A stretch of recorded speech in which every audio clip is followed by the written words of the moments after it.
Oops! Stop right there. Wala ka pa rin bang content monetization?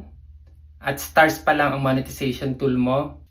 Well, kung pudpud ng daliri mo, kafa-follow, para mag-follow back sila para dumami ang followers mo, ganyan din ginawa ko dati kasi akala ko yun lang ang paraan para magkaroon ng content monetization, dumami ang followers. Well, totoo naman.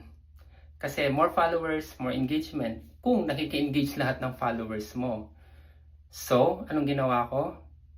I tried a different approach para i-offer ako ni Meta ng content monetization. Paano? Simple.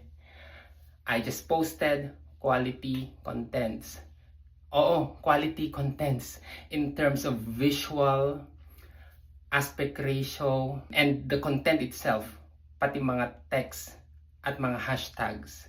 So yun, tinuloy-tuloy ko lang ang quality content hanggang sa i-offer ako ni Meta ng content monetization.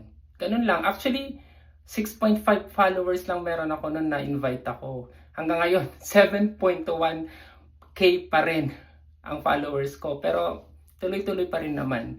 So, kung hindi nag-work sa'yo yung number of followers and engagement, maybe you can try the high quality content.